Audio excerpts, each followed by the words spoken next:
유교사님이 결혼하는 그 스토리 좀 전해주시죠. 그렇죠. 많이들 궁금해합니다. 그렇죠. 저 생각밖에도 그 박정희 대통령과 유경수 여사의 결혼 스토리가 네. 국민들이 잘 몰라요. 그러니까요. 근데 이게 보면 사실 드라마틱해요. 아주 잘 사는 집이고 예. 박정희 그때는 소령입니다. 소령. 아주 찢어지게 가난했어요. 네. 그랬는데 이렇게 잘 사는 집하고 대골 같은 집하고 그리고 저렇게 찢어지게 가난한 그 박정희 소령하고 결혼하는 거 이거 정말 누구도 우리 상상하지 못한. 상상하지 못. 보통 우리 사회에서는 상상하지 못할 일이 아닙니까? 유경수 여사의 어머니가 예. 송재천 소위의 이모가 돼요. 이모. 예. 이 송재천 소위가 이 박정희 소령하고 같이 근무를 했는 거예요. 아. 정보국에 같이 근무했는데 그분이 다리를 놓게 됩니까? 그렇죠. 근데 이 송재천 소위가 보니까 박정희 소령이 청렴강직하고 군 부대에서 만주군관학교 1등 졸업했지, 일본 육사 3등 졸업했지, 그리고 군대 실력도 대단하고, 그거 보니까 아주 인품이 훌륭하고, 그러니까 자기가 볼 때는 어떻게 이런 이 장교가 다 있느냐.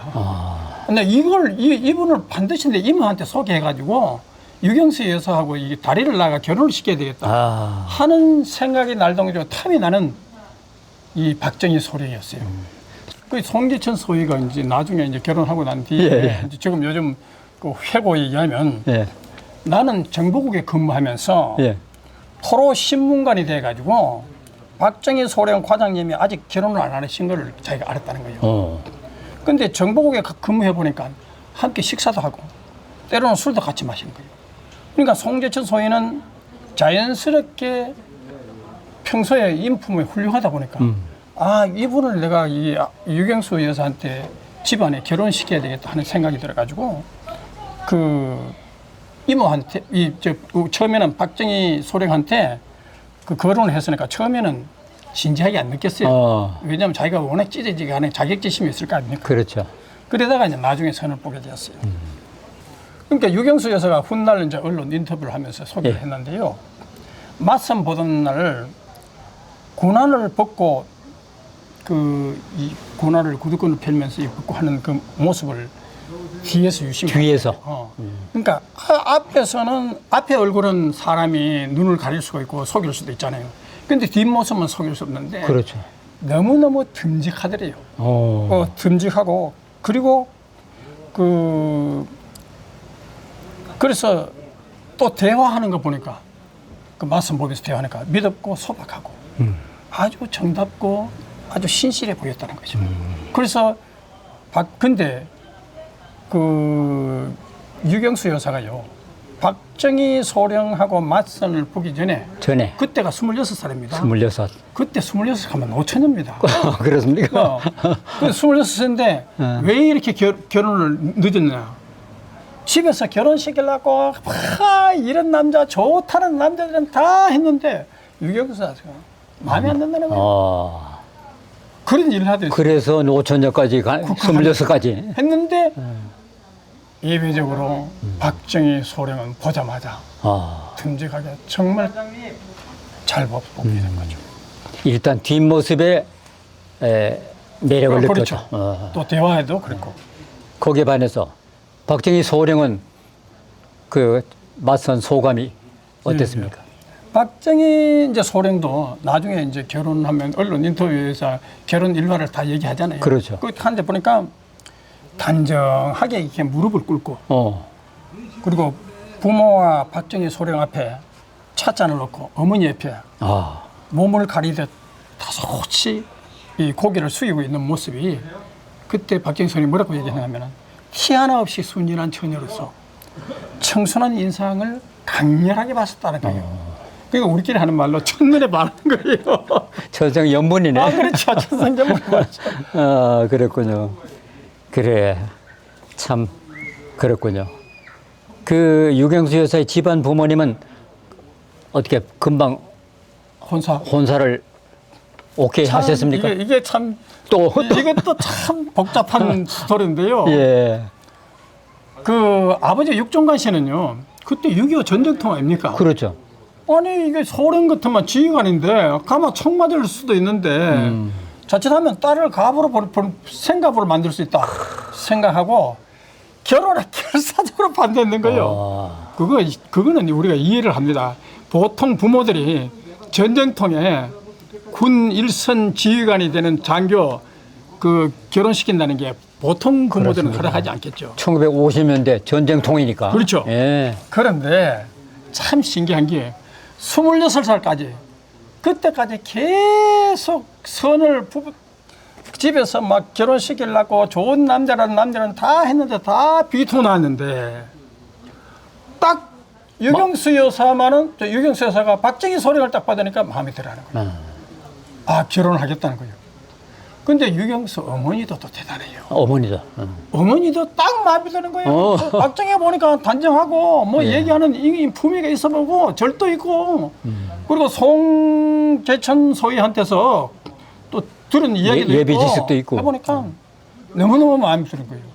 그래서 그 약혼식 있잖아요. 예. 약혼식을 그 유경수 여사 아버지 그 몰래 그 유경수 어머니하고 유경수 여사하고 박정희하고 이렇게 약혼식을 치르는 거예요. 육종관 씨는 빼고. 그리고 결혼식은 그럴 수가 없잖아요. 예, 그렇죠. 그 유경수 여사 그 결혼식 하니까 그 화가 나가지고 딸 생갑을 만들 수 없다 하면서 그 너희들 마음대로 해라. 난 결혼식 안 간다. 안 간다. 이렇게 된 거예요. 그러니까 그랬군요. 그래서 제가 볼 때는 유경수 여사나 자기도 생가부가 될 위험이 있는데도 불구하고 예. 또 유경수 어머니도 마찬가지고 이런데도 그 위험을 무릅쓰고 이 결혼을 할 수 있던 그 용기가 대단한 거예요. 그렇죠. 정말 유경수 여사 어머니하고 유경수 여사는 존경받을 만한 분. 그리고 지금 현재 민주당 광주시장 예. 그 정율성 광주공원 만들잖아요. 그거 보니까요 중공군 군가 북한군 군가를 만든 그리고 6.25 때 참전까지 한 정율성 그걸요 5.18 공원보다도 10억이나 더 예산을 더 써가지고 광주 공원을 정율성 공원을 이게 무슨 일이에요? 미친 놈들 아닙니까? 그래서 윤석열 대통령께서도 정체성을 훼손하는 그 광주 공원을 반대한 걸 참 잘했다고 봐요. 그 내용이에요. 그래서 윤석열 대통령 요즘 하잖아요. 국가 정체성을 살려야 된다. 이 얘기를 하니까 야당에서는 또 태클 걸고 하는데 참 이게 보면 역시 윤석열 대통령도 박정희 정신, 유경수 여사 이의 투철한 남북안을 갖다 다 같이 공유하고 있는 것 같아요. 예. 결혼식은 어디서 했습니까? 대구 계산천주교에 했는데요. 대구. 예, 우리 둘째 아들도 계산천주교에 거기서 했습니까? 했어요. 공교롭게도. 그때는 이제 무슨 천주교 신자라서 이제 이 유경수 여사 박정희 소령이 거기서 결혼을 한 게 아니고 그 당시 풍습으로서는 교회가 예식장으로 빌려주던 때였어요. 예, 그런 이렇게 많이 모이는 장소가 많지 않았죠. 그렇죠. 예. 그리고 거기다가 박정희 대통령이 가난하잖아요. 예식장 빌릴 돈이 어디 있습니까? 그러니까 교회가 잘 된 거예요. 교회는 그냥 무료로 그렇죠. 사용할 수 있으니까. 그런 참 일화가 예. 있죠. 그래서 이제 결혼식을 하는데 결혼식 주례사 때문에 또 폭소가 터졌다며? 예. 어떤 내용입니까? 근데 그때 주례를 쓴 사람이 허억이란 대구 시장이에요. 허억이란 뜻인데 이 사람이 유경수를 남자인 줄 알고 그리고 박정희를 여자인 줄 알고 신랑 유경수 군과 신부 박정희에게 결혼식을 이렇게 해가지고 막 그냥 예식장이 막 떠나갈 듯이 막 웃음 받아가 폭소가 터지는 거예요. 분위기는 저절로 이루어졌네요. 그렇죠. 그러니까 화기하고 예. 그리고 또 신랑 박정희 중령의 그때는 중령이 됐어요. 예. 진급했는데 애 스승이 또 축사를 아주 참 잘했어요. 그래서 그날 아주 그 결혼식이 아주 화기애애했다는 겁니다. 아. 폭소도 터지고. 그게 바로 1950년 12월 12일. 예, 예. 예. 그때 참 참 전쟁 중에 그렇죠. 또 이런 즐거운 시간이 있었군요. 그 전쟁터가 오다가 24시간 오다가 총 맞아가 죽을 수도 있습니다. 언제 공비가 나타나가. 그렇죠.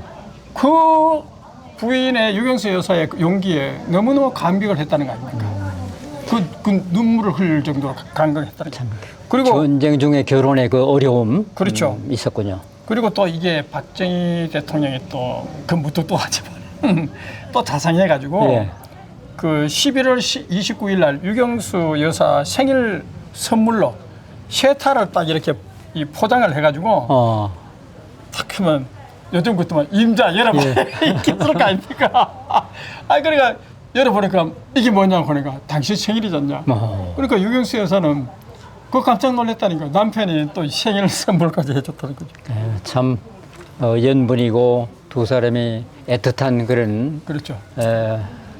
표현을 다 했군요. 그 준장 드디어 이제 별이 됐는데 그렇죠. 그 진급한 박정희 장군의 청렴결백한 눈물겨운 삶을 유경수 여사가 이겨냈다고 하는데 그 얼마나 어려운 시절이었겠느냐. 그 당시에 어떻게 이겨낸 일화들 좀 소개해 주십시오. 그렇죠. 자, 육군 준장 가면 스타 아닙니까? 그렇죠. 소위 하늘에 별이 떴다 하는 거 아닙니까? 그 별, 이 스타 준장이 집에 세상에 새방에 들어가, 새방살이를 하는데 부엌도 없는 거예요. 그러니까 부엌이 없으니까 불 뗄 밥을 해볼 아궁이가 없잖아요. 아궁이가 없고.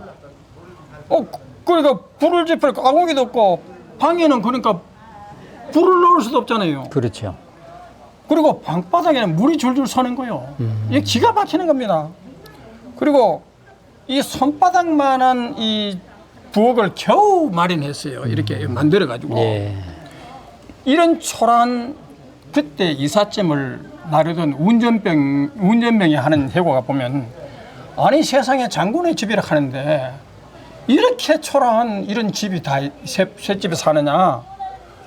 그래서 청렴강직한 이 박정희 장군 그리고 그 유경수 여사 이 장군 부부의 삶을 보고 자기는 진짜 위대한 장군 부부라고 이렇게 전쟁 중에 그렇죠. 그 참상을 한마디로 그렇죠. 보여준 거네요. 이거요. 지금 이해를 못할 거예요. 지금 21세기 전 세계에서 드러내놨고도 스타 장군 부부가 이런 집에 살았다는 것은 이건 정말 기니스북에 오를 거 아닙니까? 정말 그렇습니다. 참 위대한. 예, 지금은 저렇게 근엄한 모습을 우리가 보고 계시지만 그 어려운 것을 다 누구나 마찬가지로 전쟁 통해 겪었던 유교사님입니다. 예, 이 여사님이 자녀들에 대한 서민 교육도 대단했다며요. 아, 대단했죠. 예. 청와대 들어갔을 때 일난데요. 예. 그거 들어가면 뭐 애들한테 뭐 학용품 선물 같은 거 많이 들어오잖아요. 외제 예. 같은 거 많이 나르잖아요. 근데 유경수가 딱 하는 거예요. 어. 너희 친구들이 부러워할 만한 물건은 학용품은 절대 학교에 갖고 가지 마. 너도 다른 서민들하고 똑같은 품질의 학용품을 사용해야 되지. 남들이 부러워할 만한 학용품은 절대 학교 갖고 가서는 안 된다. 이 선물을 이렇게 거했지만 이건 집에서 그냥 하고 절대 학교 가지 마라. 예. 그러면 학생들이 위화감을 느끼게 된다. 아, 너는 잘 살으니까 이런 좋은 학용품을 쓰는 거나, 아, 나는 가난하니까 이렇게 이런 위화감을 조성하지 말라. 이렇게 이만큼 애들에게 서민적인 교육을 시켰다는 겁니다. 예. 그리고 친정 어머니까지 다 모시고 살아. 아. 대단한 거 아닙니까? 그 여사와 관련된 그 박정희 대통령의 5.16 혁명 일화도 좀 소개해 주십시오. 예. 이거요. 그때 이제 박정희 장군과 자택을 찾은 장군들과의 대화를 들어보니까 유경수 여사 보니까 5.16 혁명이 이미 다 누설이 되는 거예요. 가만 보니까. 그러니까 유경수 여사 생각할 때는 아이 큰일 났구나. 이 누설되면 혁명이 이게 실패될 수 있고 이래 되면 남편의 목숨도 위태로워질 수 있다는 생각하니까 불안할 거 아닙니까? 그런데 유경수 여사가 이제 저 박정희 장군의 이제 5.16 그날 새벽에 딱 나갈 때 아침 새벽 5시 되면 라디오를 틀어라. 틀어봐라. 5시 뉴스를 틀어라 하는 거예요. 그래가지고 마음이 조마조마한 거예요. 왜냐하면 누설됐다고 하지. 그러니까 누설됐으니까 이게 틀림없이 진압군들이 드러났을 게 분명할 거고 거기 총격전이 벌어질 것이 분명할 거예요. 그러니까 온만 걱정이 다 된 거예요. 근데 딱 정각 5시대가 딱 라디오를 틀었어요. 라디오 틀어대면 뭐 나와야 되는데 반성이 안 나오는 거예요. 지지지지지 소리 나가지고 7분 때까지 7분 동안 계속 소리가 안 나는 거예요. 7분 딱 되니까 라디오 딱 되면서 애국가가 딱 나오더라고요. 예. 근데 애국가 나온 것만으로는 그 불안이 해소되는 거 아니잖아요. 그렇죠. 딱 애국가 끝나자마자 그러면 드디어 은인자중하던 군부는 드디어 오늘 아침 미명을 기해서 일제히 행동을 개시해 국가의 행정, 입법, 사법 3권을 완전히 장악하고 이어 군사혁명위원회를 조직했습니다. 군부가 골기한 것은 부패하고 무능한 현 정부 보면 친애하는 국민 여러분, 은인자중하던 군부는 드디어 금조 미명을 기해서 일제히 행동을 개시하여 국가의 행정, 입법, 사법 3권을 장악하고 혁명의 성공을 알리는 이런 그 박종시 아나운서 예. 딱 나는 거 보고 이제 자녀들 이제 안심하고 자녀들 학교 갈 준비를 시켰다는 거 아닙니까? 박종세 선배님이 그날 숙직을 하셨기 때문에 나중에 말씀을 드려보면 상당히 혼났다는 거예요. 아니 그러니까 전우벽 방송위원님도 KBS 아나운서 출신 아닙니까? 그래서 이 혁명 공약을 통해서 온 세상이 그렇죠. 변했고 예. 또 온 세상이 안심을 했다는 것. 그렇죠. 반공을 국시의 제1위로 삼고 그렇죠. 이것이 결국은 그렇죠. 자유민주 국가가 그대로 존속되는구나를 알려준 거죠. 그러니까 그 박정희 대통령이 한동안 그 여성 반란 사건으로 그게 해가지고 소위 이 공산분자로 이렇게 낙인을 찍혀가지고 사형 선고받았다가 백선엽 장군의 구명운동을 해가지고 결국은 그렇죠. 이렇게 아까운 청렴강직하고 이런 훌륭한 군인 또 여성 반란 사건 이 모든 전문을 밝혀가지고 군이 이 공산화의 위험에서 구출한 이 공로자이기도 한데 이 박정희를 살려야 된다는 이 백선엽 장군의 이 판단이 정말 그때 번뜩였던 거죠.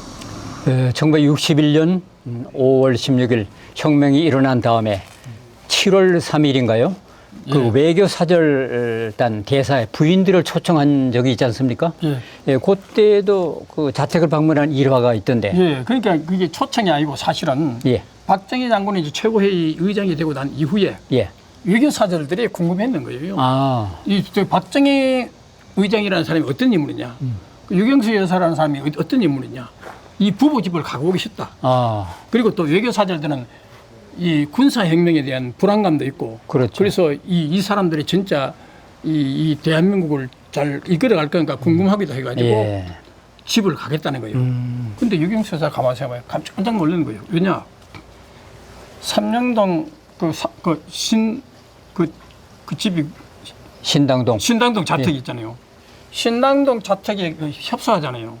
협소한데 이제 그러면 외교 사절들이 올라가면 다 의자를 다 신당동 그때 당시에 문화주택이라 그래서 그렇죠. 그런 집이 또 같은 집들이 이렇게 돼 있는. 그렇죠. 지난번에 보여드렸잖아요. 그런데 외교 사절들이 많은데 의자를 놓을 데가 없고 그리고 의자를 확보하는 것도 어려운 거예요. 어렵죠. 그래가지고 유경수 여사가 옆에 집 여기 가가지고 의자 얹고 저 집에 가가지고 의자 얹고 그러니까 의자가 완전히 총천연색이에요. 의자가 다 각양각색이에요. 왜냐하면 한 집에 의자를 다 모을 수 없으니까 여러 집에서 의자를 모으다 보니까 완전히 의자가 각양각색. 온 동네 집집마다의 의자군요. 그러니까 외교 사절들이 딱 박정희 집에 딱 도달해 보니까 아니 이 장군 집이라는데 너무나 소박한 거예요. 그리고 의자가 보니까 전부 총천연색 각양각색에 보니까 이 전부 남의 집에서 빌려온 게 분명하거든요. 예. 외교사들이 다 부인들이 다 자기들이 다 아니까. 야, 어떻게 이렇게 청렴결백한 이런 장군 부부가 다 있었느냐. 그래가지고 외교사절들이 그 박정희 부부, 유경사 이 부부 집을 방문하고는 안심을 했다는 거예요. 오히려 혁명은 성공하겠다. 서민혁명이구나. 서민장군이구나. 이렇게 이런 서민들이, 그러니까 국민들의 아픔을 잘 아는 이 혁명을 일으켰으니까 그래서 안심을 했다는 겁니다. 정말 검소한 생활을 보게 되고 또 혁명 부부가 정말 극찬할 정도의 그렇죠. 그리고 또 청렴결백했고 음식 솜씨가 좋아요. 왜냐하면 대갓집에서 그렇죠.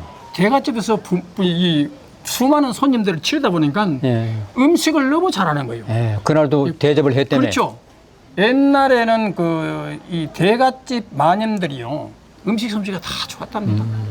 그러니까 이 유경수 여사도 그 교육을 잘 받아가지고 그날 외교사자들 음식을 잘 대접해가지고 다 이렇게 좀 흡족했다는 겁니다. 예, 유경수 여사가 박정희 최고회의 의장의 부인으로서 당시 자신이나 자녀들도 검사생활을 하고 교양을 갖추기 위한 준비도 또 철저히 시켰다 이런 얘기가 있던데. 그러니까 진짜 유경수 여사가 돋보이는 것이요. 보통 여자들은 뭐 자기가 참 훌륭한 그 높은 지위에 있는 사람 보면 그 부귀 영화를 누리는 데만 급급할 거 아닙니까? 유경수는 그게 아니에요. 최고의 의장이 되자마자 내가 최고의 의장으로서 부인으로서 갖추어야 할 교양과 학문, 이 식견을 갖춰야 된다. 예. 이렇게 해가지고요. 사회학, 신문학, 문학, 철학, 국사학, 영양학, 고고학, 심지어는 국제정치학까지. 야. 왜냐하면 앞으로 외교도 해야 될 거고. 그러니까 이걸 다 했는데 이걸 누가 했느냐 하면 자기 그 이질녀가 되는 그 학생이 그 전공이 영문학이에요. 그래서 이 예를 통해 가지고 많은 책들을 구입하고 예, 그렇게 해가지고 철저히 하고 그리고 이 자기 이제 식견을 넓혔고 거기에다가 그 이제 내핍 생활 심지어는 수돗물 전기세까지 절약해가지고 내핍 생활을 했다는 거 아닙니까? 그리고 그 자녀들에게 다른 학생이 부러워할 학용품이나 장난감을 사주지 않고 그리고 최고의 공간용 관용차도 자녀들 절대 사용 못하게 한 번은 딱 하다가 처음에는 걸렸어요. 그러니까 박정희 대통령이 이게 네 개인 차냐? 나라에서 국민 세금으로 혈세로 운영되는 관용차인데 사설의 사용으로 쓰면 안 된다. 그러니까 철저히 박정희 자녀들이 관용차를 안 타고 진짜 검소하게 대중교통 수단을 이용하고 공과 사를 분명히 공과 한 사를 거. 분명히 했다는 겁니다. 그게 그 몸에 뺀 것이죠. 예. 또 이제 국가적인 최고의 회의가 이제 계속 진행이 되다 보니까 유경수 여사님에게도 민원이 왔을 거 아니에요. 그렇죠. 그 첫 민원이 그또 예. 얘기거리래요. 그렇죠. 예. 이 민원도 참 그 박목월 시인이 잘 소개했더라고요. 예, 그러니까 최고의 비서실을 통해 가지고 예. 유경수 여사한테 보낸 그 서신이 있는 거예요. 예. 거기 보니까 저는 저 서신을 요거 잠시 보겠습니다. 저는 절도를 범하여 대전교도소에서 형을 치르고 나온 전과자입니다. 입소 중에는 모범스러운 일을 했습니다. 사회에 나온 대로 착하게 마음 먹고 일자리도 구입하려고 다 온갖 굳은 일을 하려고 했는데 미천이 했으니 뜻대로 안 됐고 또 취직도 안 되고 그래서 왜든지 여사님께서 손수레 한 대만 사주시면 내가 뼈빠지게 일해가지고 착하게 잘 살겠습니다. 이렇게 편지가 나왔어요. 그래서 이제 그랬죠. 그 민원을 어떻게 처리해? 예, 그러니까 이제 유경수 여사가 예. 이 편지가 진짜냐 아니냐 검증을 해야 될 거 아니에요. 확인을. 그러니까 비서실을 통해 가지고 신원을 알아봤고요. 그러니까 형무소에서 살았고 모범수로 사는 것도 많고. 그리고 그래서 이제 의장 공간으로 봉문하도록 해가지고 이 얘를 불렀는 거예요. 예. 그래 불러가지고 그 유경수가 다독거렸어요. 누구나 성실하게 살면 앞길이 열리게 돼 있다.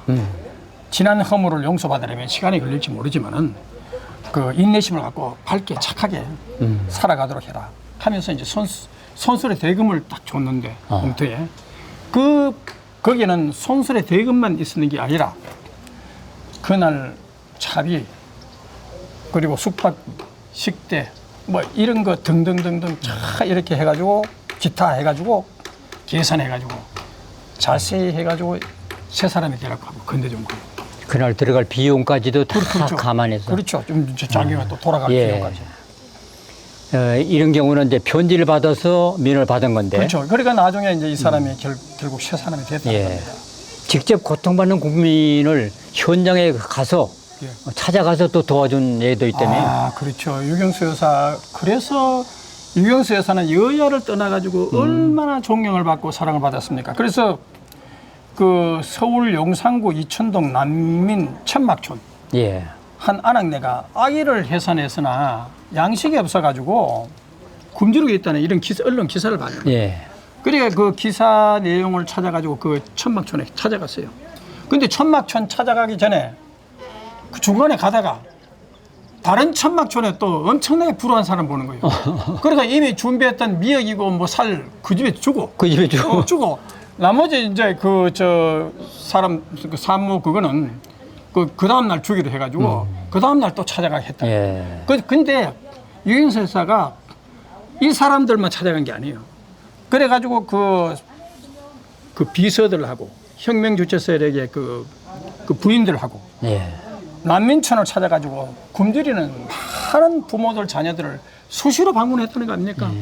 그러니까 그 어려운 사람들을 그렇게 많이 돌봤다는 거 아닙니까? 그래서 수재민, 난민, 율랑 여성 할 것 없이 이 도와준 일화들이 너무너무 많은 거예요. 양로원, 그렇죠. 뭐 영화원, 그렇죠. 아동병원. 보아원, 예. 예. 그래서 어린이 공원 이제 나중에 보면 그 어린이 공원 박정희 대통령한테 건의해가지고 어린이 공원까지 만들자는 유경수 여사가요. 그리고 원호병원까지도 만들고 그러니까 박정희 대통령이나 유경수 여사는 참 하나님이 낸 이 대한민국을 너무 사랑하고 해서 하늘이 낸 인물이라고 봐요. 참으로 어려운 시절에 그렇죠. 예, 국모로서 그 역할을 충실히 해 주셨던 이분이다. 그렇죠. 이렇게 말씀드릴 수 있겠네요. 예, 오늘 뭐 긴 시간 오늘 그렇죠. 말씀 고맙습니다. 그리고 또 이제 유경수 여사 예. 일하는 더 많기 때문에 네. 앞으로 다른 계속해서. 나머지 얘기도 계속해서 전달했고 또 그동안 우리 박정희 실록 예청해 주신 시청자 여러분 감사드리고요. 예. 그리고 박정희 유경수 여사와 관련된 일화들 혹시 시청자 여러분들 알고 계신 일이 있다든가 자료가 있다든가 하면 저희들께 연락을 주시고 본인이 경험한 것이나 그렇죠. 예. 또 본인이 체험한 일들 이런 것들 얘기해 주시면 우리가 이 방송을 통해서 여과 없이 국민들에게 신선하게 잘 전달해 드리도록 하겠습니다. 네. 오늘 또 여기 왔으니까 여기 계신 분하고 여기에 여러 가지 또 궁금한 점을 그렇죠. 여쭤보도록 예, 하겠습니다. 우리가 그 해설사 예. 여기 보니까 그 해설사가 있다는데 네네. 그 해설사가 누군지 알아가지고 여기에 대해서 만나보도록 하죠. 만나보도록 하죠.